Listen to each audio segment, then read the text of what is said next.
What's up? It's Way Up with Angela Yee. I'm Angela Yee, and Jasmine Brand is here. Yes. And Coach Gessie, of course, is here with us. Hello, Coach Gessie. Hello, family. It's so great to see y'all. Dr. Pierre Johnson is here as well. Dr. P. Dr. P. Don't play. Appreciate it. Dr. P don't play. P stands for don't play. All right. And of course, we want to make sure that we talk about something that is very important, and I know important to you too, Coach Gessie. Absolutely. You know, last time we were here, our client from the Detox Now, Natarcia, she actually shared her incredible testimony of eliminating an MRI, yes, MRI, documented 10 centimeter fibroid. And I say this because Dr. P hasn't seen it for himself, and a lot of doctors are going to be like, I need to see this from start to scratch. But this was not the first testimony we've shared. We had them come share themselves. And she had a very tremendous, incredible result, which was she did eliminate a 10 centimeter fibroid on our fibroids kit, right? But every woman's journey is not going to be the same. Right. Some women, they literally need to have surgery because their situation calls for it. There are complications that literally can be life-threatening. There are some women who just desire surgery. And for us, there are a lot of people who they practice holistic, and they say that, really it's one or the other. Like you have to choose traditional or holistic medicine. And honestly, we're here to stigmatize that and say that no, truly holistic health is integrative. Okay. It means that you take traditional medicine, the best of what you need from that, you take from holistic practices what you need from that, and you get the desired outcomes, the best desired outcomes for you. Right. So today, I'm really, for us, one of the ways we do that is not just helping our clients with our protocols, but also connecting them to the right resources.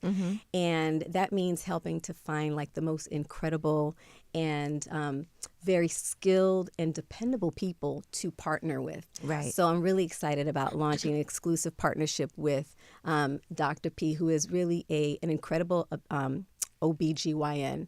And not just, because there are tons of physicians out there, but one of the reasons why I've actually brought him on with us today is because, one, I want to shine the light on him as a shine the light. You're so clever. Yes, I want to shine the light on him. I see what you did there. You saw what I did. But I'm going to give you I'm going to turn it over to him, but I want you to just get some insight as to him, right? The Guinness Book of World Records recently reported in, I think it was September, I'll get my notes here, February 27th, they reported that the world record for the number of fibroids removed in one surgery was 236. That's a lot. How can that even happen? In India, in one surgery. That happened in October of 21. Well, Dr. P actually removed on September 6th, this year, he just removed 304 fibroids from one patient. Oh my gosh. Now, here's the incredible part. That's incredible enough. Jaw-dropping. It was not only from the original incision, all right, but a smaller version of the original incision, which was horizontal. Most people, if you remember, I've had many surgeries. And the second fibroid surgery, they told me, oh, no, you're going to have a vertical surgery. So I have what they call the T-cut, vertical up to my stem right here, and then down horizontal, bikini right. cut. He has a policy of no vertical incisions ever. Okay, which takes a lot of dedication and work. And he actually removes all the fibroids. Meaning there were people who be like, well, we left the little ones, because we really didn't want to bother those. But that allows opportunity for them to grow back, right? And he meticulously works to minimize the scar tissue, right? So he is a goat in the fibroid slayer. For any woman, because when you have a surgery like that, you think about the scarring that you're going to have. And I know a lot of women are like, man, I want to do it, but I don't want to have to deal with this. And then a lot of times people have to go back, like you said, and do surgery again. Well, Dr. P, what an introduction. You have to call him by the right name, which is the fibroid slayer. The fibroid slayer. Okay, and a client, I'll let him tell how he got that name. How long did that, I know you're going to go into your story, but how long did that surgery take, the one where you broke the Guinness? 7 hours. But you have to. They don't know. For Guinness You have to Book, report that. you have to notify them. There's a before you do process. the surgery, before you do it. I'm about to break this record. So it's not like, I do this all the time. So I have no idea where it's going to be. And before that, it was 100 and something. So my client. So you don't even know how many fibroids are inside until you. You have no idea. Yeah. Okay.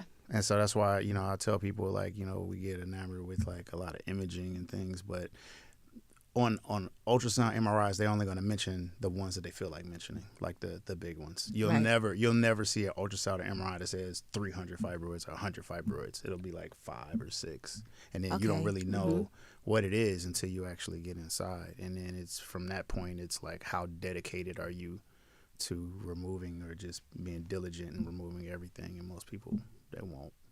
What made, as the fibroid slayer, what made this something that you felt should be your specialty? Because there has to be something that drew you to this work. Yeah, so, I always knew I wanted to be an OB, like, since I was a kid. And I was just really attracted to, deliveries and OB. But, around in high school, I started to cut hair. I was a barber. See the line? Yeah. So I was a barber. Very meticulous work. Yeah. So I started cutting hair in high school and put myself through college, like cutting hair. I was a barber like before medical school, and I was like, I'm really good with my hands, and I just really grew a passion for surgery. And so I was like, I know I still want to be an OB, but how can I really utilize the skill set to be a benefit? And so surgery was my thing. I did a year of general surgery before my residency. Just was really, really aggressive during my residency to get really good and robotically trained and things. And I enjoyed like fibroid surgery. I was kind of attracted to it. And then as reading deeper into it, just with the history of Black women in this country and like everything that Black women went through, I was like, this is how I change it, because 2/3 of hysterectomies are still in southern states. By the time women get to me, they've been through 5, 6, 7 doctors that told them they need a hysterectomy, vertical incision, so they run from it, which is normal. And they'd be like, well, why do Black women have it so bad? A lot of it is because of the access to care, and it's a lack of skill set. I mean, the thing that what they don't tell you, and this is like behind the curtain type stuff, for like OBGYN residencies, like when you do your medical school, and then whatever specialty you go into, it's specialized into residency. But for OBGYNs, like an overwhelming majority of those residency programs are focused just on OB. They don't get a lot of surgical skills. So it's very few programs that really focus on surgical skills. So you have a overwhelming majority of OBGYNs that don't have a high level of surgical skills. Okay. So that translates to the care for Black women because, one, there's a lack of access. And then when you get to the point of people that actually care about, the care for Black women, in terms of the number. It knocks it down even smaller. So for me, I just took it as a personal mission and crusade to change the narrative. Is there a stigma when people see you and they're like, wait, that's the doctor? Always. You don't look like a doctor. You have... But how does the doctor look? How does the doctor Let me tell you what a doctor don't look like. See? They don't have jewelry. They don't have jewelry. They're not icy. No, I have a black OBGYN. I had my pediatrician's Black, but I didn't have a lot of Black doctors. So we have. Well, that starts from the beginning. Yeah. So I don't know what a Black doctor is going to look like anyway. But shout out to the 3 doctors because those are my guys. Yep. And to see the work that they've done, because I also feel like somebody watching this, somebody young that's like thinking about what they want to do. They always say if you can see it, you can be it, and that might encourage other people to be like, that's the position that I want to be in, because I do agree with you. My doctor is a Black woman. Because I also think even being a woman, that's a whole other level. Yeah, it's another thing too. Because sometimes as a woman, you're like, okay, I'm more comfortable, discussing that with a woman. So that's why I'm saying a stigma.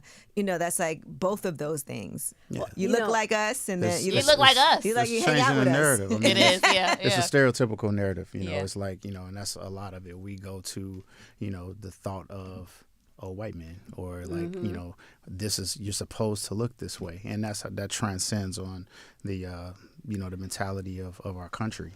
Somebody looks like me shouldn't be doing this type of stuff. And then there's the narrative that 86% of the OBGYNs are female, right? But they're white. Only 11% are Black women. Right, or just Black. Just 11% are Black, and half of those. Period. And it's like when you look at the makeup, it is overwhelmingly white women, 70%. So you actually came under fire recently because of that. And I was really upset because there was so much that was being thrown at him violently. I mean, it was just really terrible. Can you give us some context to TMZ. why he came under fire? Well, I'm going to tee it up, but I really want you to share personally. But he shared a video which was very genuine to me, right? Which was that women are in my DMs. They're hitting me up and saying, man, I wish I would have seen you to be my doctor, but I want a female doctor.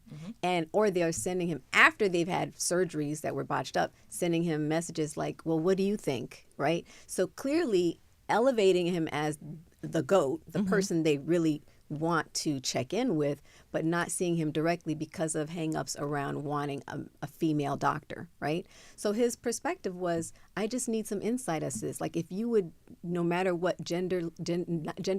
not make gender an issue when it comes to getting the best care, why would you do it in the field of gynecology, right? Did I wrap that up? Sum that up?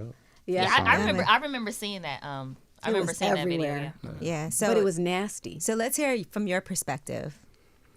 From my perspective, like I focus on like what I do, right? So just like yesterday, I spent my entire day with 2 patients that flew in from one from Texas, one from Memphis, because they were told by 5, 6, 7 doctors that one, they had to have a hysterectomy, they had absolutely no chance, and then the other one's told she had to have a vertical incision.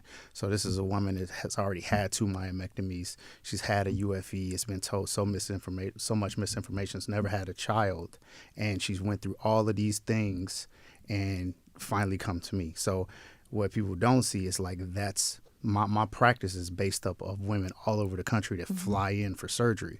And so, and my DMs are flooded with women that say, hey, like, is my doctor doing this right? And I was like, no, they're really not. Or I went through this, and is this, why is this happening? And so, getting to that point, it's like goes back to the point that I was saying. It's not a very robust amount of surgeons that can offer what they want, right? So, when you limit that, it's frustrating because it's I just see it so much, and it's very easy for people to make judgment if you're not in the situation, right? For those women that have advanced fibroid disease, have been told by many doctors that they had to have a hysterectomy or they had to have large vertical incisions, it's just earth shattering, right? And so for me, it's like, I'm doing all that I can to help these women. Like I said, it was a lady yesterday, 60 fibroids. I'm in there 6 hours, like getting all her fibroids. And this is a woman who, the previous myomectomy, the doctor couldn't get her uterus out because she had all the scar tissue and just left the fibroids there. So now she's coming to me. So, stop there. I need to point this out. This is huge. Okay, there's so many physicians. I'm just going to say the word lazy. Okay. Or unskilled. I'm going to say it's going to be a combination of both. To me, that feels like borderline malpractice. Neglect, right? Not necessarily. Because it's like you're there. But they're going to say, I just don't understand it might have caused more damage if you go into it. Right. But it takes meticulous care. Like when I was on... But that's what I would hope all doctors and surgeons practice meticulous care, because I think anytime... and energy. So right? if I'm in there 2 hours and I get as much as I can and it's complicated, and I just say, hey, it's more difficult to just keep doing this as opposed to being done here, as opposed to spending another 4 hours, 6 hours, you're not going to get paid anymore. You'll have an increased risk of complications. You have a lot of other things that could possibly happen. There's really no incentive for the doctor to do that other than you truly are passionate about doing the right thing. And you could say that about anything. Law, engineering. Like nobody's going to say, "Hey, I'm going to stay another 3 hours at my job because I love being here and not get paid." And not get paid for it. So it's not. We look at it because physicians are different, and we're supposed to just be invested. Don't worry about the money. Just be about the patient. But nowhere else do we say that. Right. But so for me, it's like I'm that way. And I can't speak about anybody else. I can only speak about what I do. And when you deal with women that are at their last end, I'm dealing with 39, 40, 41, 42, 43-year-old women that have, no children, have been told no way possible, and I'm their last option. And so, don't my whole thing was like, don't give up or just don't close the door on me if I all you got, because I know the alternative. I teach all over the country a particular device, and I see firsthand these surgeons. I watch it, and I can't do anything about it. I can only kind of tell people like what's happening without telling them what's happening. And at the end of the day, I'm like, I'm here to help. But if you cut me off, and then you're playing cleanup. You're forced to play cleanup, right? Because more scar tissue from a botched up surgery, now you're in a worse scenario because of that. And when you talk about integrating both the holistic and then also having surgery, what are your thoughts on that? And do you also talk to your patients about that? Because that's kind of what we're discussing here too. Sure. It doesn't have to be one or the other. I think what Coach Gessie's just doing is awesome. And I'm all about, living your best and healthiest life, right? Because a lot of the things that we have, and we don't know, we don't have a lot of data. We just know that, people are having a lot more cancers now. Yeah. People are having a lot of things that weren't happening 50, 60 years ago. So that has a lot to do with our lifestyles, our food, our, our exercise and everything. Yeah, you see them banning certain foods now here in California. They started off with the Skittles. With the dye. But they've been banned in the UK, in Europe. People are like, do not bring your poisonous food over here. But for some reason, kids are eating that here. All right. So as far as from a holistic approach, it's a lifestyle thing, and the healthier you are, the better things are from everything. From fibroids to hypertension to diabetes, whatever. If you live your life right, and put healthy things in your body preoperatively as well as postoperatively, better outcomes will happen. So that's why I support what she's doing. Yeah, and for us, prevention is literally, post-op prevention is critical. I am a standing witness, right? I had 5 small bowel obstructions, which did not come from the fact that I had bowel issues. I had challenges from complications from fibroid surgeries.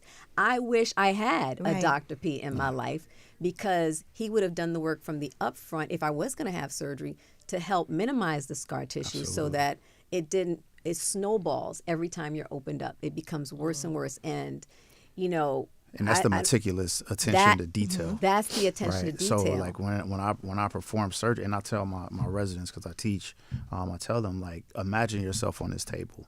And everything that you do, every cut you make, every burn you make, everything you pull out, imagine you sitting on this table watching you do this. And so before you do that, think about how you would feel about that. But when I watch, it's like, just from C-sections. Let's just talk about C-sections, right? I had a C-section. So literally, and I tell them this all the time, it's like, after you make an incision, you go down to the fascia, they literally put the fingers in and rip. I was like, just think of yourself ripping.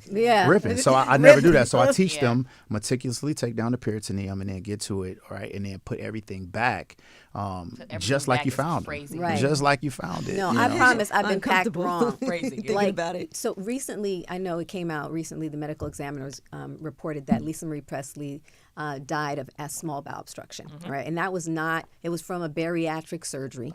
What's a bariatric surgery? It's a gastric weight loss, a weight loss surgery. She had years before. Oh, wow. So it wasn't like it just happened right after she had surgery. Okay. This is important because a lot of people think that, once the surgery's over and I'm fine, then I have no more complications. But the small bowel obstruction came from scar tissue proliferation. Abnormal proliferation of that tissue can happen over time from inflammation, right? That literally causes it to grow later on. There are things related to, when you look at how it happened, what happens is the tissue, it wraps around. In her case, it was her small intestine. In my case, it was my small intestine, right? And every time it basically paralyzed it, right? In her case, it caused a heart failure. In my case, it caused an obstruction where I couldn't keep food down anymore, and they had to cut out. Over time, it was I'm left with less than 3 feet of small intestine. Correct me if I'm wrong, but we were born with 20 to 25 feet, right? So that is like almost 20 feet of small intestine that your body needs to have regular function that I do not have, and why I still deal with chronic long-term issues every day. But they don't tell you that when you're having a C-section. Did they say, hey, with this incision, with every incision you have a long-term risk of potentially developing a small bowel obstruction, because scar tissue, you have to be preventative in your lifestyle to help your body to actually restrict the growth of scar tissue. I have not heard one woman say that. And it's Not also once. too, and what I educate, I try to educate people is the things that you don't know to ask Yes. your You surgeon. You have to have an advocate Yeah. Like for it's yourself. Because sometimes you're just people are nervous like to ask questions or they have things, but sometimes you're getting rushed. Yeah, Oh, a lot no. of And times I you have to- rushed. 1,000%. Yeah. And the thing, like I interviewed our friend Dr. Rajiv Sharma. He's a world-renowned gastroenterologist about this after I learned about the Lisa Marie Presley thing. And he was like, here's the deal, this blew my mind. That yes, with every incision, he said tummy tuck, gastric sleeve, any gallbladder, every incision causes scar tissue. Scar tissue is a normal. Your body has to form scar tissue to heal. It also forms scar tissue with infection and also trauma. Any kind of injury to the body, your body forms scar tissue. And what happens is it's like this sticky, it forms adhesions inside. It's like sticky. Think I had about it like pictures. this. Think about it like this, here. right? So anytime, like if you was a kid, that. you Past fell off that. your bike, right? And you had a wound. I still and got then, it. And then you had a scab that formed, and then like underneath the scab, it had like this weepy little stuff that came out of it, right? Yeah. So if you cut into somebody's belly, right, it's no different. Like as you do that, like the tissue to heal, it produces a fluid. There's inflammation, and if that inflammation is not really paid attention to, like it can start as it heals, like the same thing that the cuts on your arm, Like keloids like and- it can Inside. that fluid, right, can now start to adhere to things like on the inside. Like so attach. Expand. right, so Here, it's exactly, like so that's what saran wrap that's what scar is- tissue is. It's just healing. It's healing tissue, but to counteract that, being very meticulous with surgery, right? Being very pinpoint with how you cut things, being very clear as far as like fascial planes and those things. Like, don't just cut just to cut, or don't Right. just like be very Measure twice, cut pinpoint. once. Yeah, be pinpoint with how you throw sutures and how you tie things down and put things back, put tissue layers back the way they're supposed to be. These are the It questions. doesn't sound like surgery. It just Yeah. sounds like, I don't know. It's Well, it is- Scary. but Well, so- no, but it's the true. It's the It real is scary. It's the It's real the real conversation. conversation. because You're not that you need to being have. told this. You need Because to have if these this is conversations. necessary, you need to know this type of information. absolutely. If you're And how many people are walking around like, oh, okay, I'll give you. My godmother had she had a hysterectomy years ago. 10 years later, she had to have an emergency small bowel obstruction surgery. Why? A small bowel resection, because she developed an obstruction out of nowhere, right? But there are things, when we look at things that cause your body to go into an inflammatory state, it's your diet. So again, this is what formed, for us, it made us form this prevention kit we talked about last time, right? And for us, we tackle the three things which are we said that the three preventable health issues that help to actually fuel these issues, right? One is hormonal imbalance. It causes estrogen dominance that also can lead to that kind of, we know it leads to fibroids, and it's one of the leading causes of like breast cancer and things like that. So our balance supplement helps these are the three supplements that are in our prevention kit, all right? The balance helps your body, because your body does the work. Let's be clear. The right diet, the proper sleep, the right supplementation, it helps your body balance your hormones. It's also a great period reliever, right? And then there's vitamin D you hear that, therapy. Jasmine? Yeah, I know. I got bad cramps. Girl, take this. Take it. I think I have. What? I think I have. Yeah, I think I have that. You need definitely D3. Our D3 formula is certified and tested, 5,000 IUs a dose, and it's made with the most bioavailable form of D3, which is cholecalciferol. We talked about how Black people, as melanin, our melanin actually blocks the absorption of the sun. So 78% of African Americans in the U.S. are D3 deficient.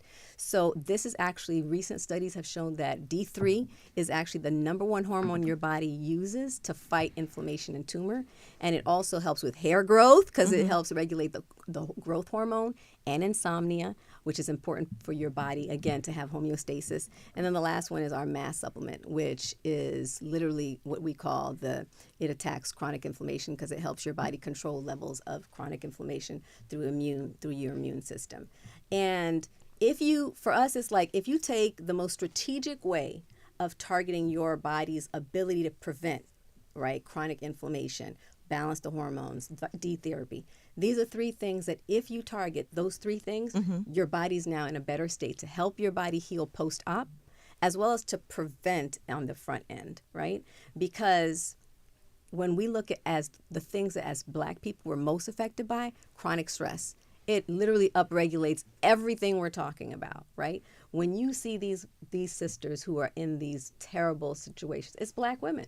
Right? Yeah. Absolutely. Everything you talked about contributes to chronic stress, right? Yeah. Have you ever had to operate on like a woman relative that you knew or a... Oh, that went viral too. Yeah. Oh, that's yeah. right. Talk Tell about that story. So This was terrible the way they dug into we this. talk about every time we look on Facebook, Instagram, we talk about like maternal death rates. Black women are dying, at a 3-time alarming rate or whatever. There's a reason for that. There are very good reasons for that, and it's not just because there's not access. It's not a lot of the things that Black women go through are not paid attention to. Right there's their pain is treated different. All of those things are treated. So my sister who also reads the same things came to me and said, listen, I don't want to die. I don't want to be That's ripped. real. I don't want to be Right. ripped to my anus. Like, I want you to deliver your niece, and I want you to make sure that I stay alive and say less. Right. Say less. If you had I said say less. I would have said I the said same say less. thing. Someone So, who really cares. so I get drugged As safe for as you can being be. my sister's. I called don't them do her pervert and stuff general like her that. general It's care, terrible. whatever. I literally, and I don't even do OB. Right. I'm just GYN. strictly GYN Yeah. for the most part. But for my sister, Yeah. I'm going to make sure she stays alive and make sure Of my, course. my niece is everything's good, because the thing that we do is, unfortunately, and not to get too deep, but we have forgot where we came from. Right. When when you talk about civil rights, you talk about slavery or whatever, we were all we had. Right. So you had that one doctor that was taking care of everybody. Right. We That couldn't is go a to their. blessing. By the way, I just Yeah. want to say I wish that I had is, somebody in my family. I know you're that's right. an absolute blessing. Nobody you could trust more than your own brother. Right. So can we talk about this partnership that you guys have? Yes. So what I was saying to, because, when I look at why we've done this, we talked about why, but this specific choice was because when we look at how many women are needing this, it's critical. So what we've discussed is everything from, all right, so if you're needing it and you're talking to someone, because we're talking to people who need all the time, right? And a lot of times I'm like, listen, I want you, if you will, I want you to have a second opinion. I know this is what your GYN is saying, but I want you to have a second opinion. I want you to talk to Dr. P. And we've done this several times. One of my clients recently, she just had 108 fibroids removed. By you? Right?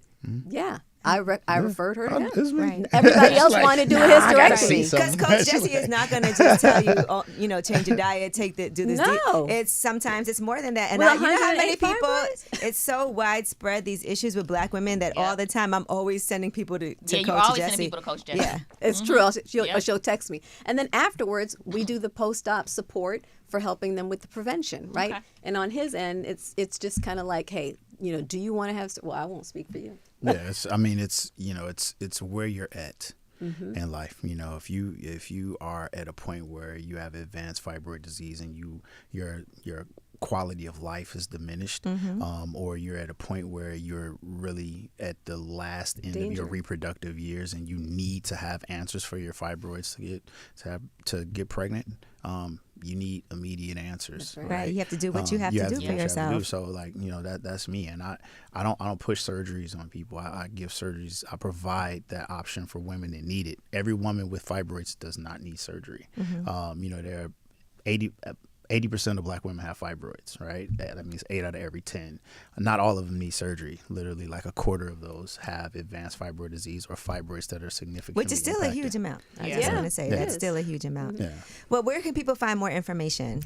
Well, of course, we invite everybody to go to the Detox Now to get their prevention kit or their fibroids kit with the Way Up special. We always have a Way Up special. Thank you. Way Up is the code for, get ready, 30% off. Okay. Yes. Yes. We We like love a it. deal. We love a deal. Yes, for not just the prevention kit and the fibroids kit, but also all of our kits and supplements are going to be only with the Way Up code for y'all.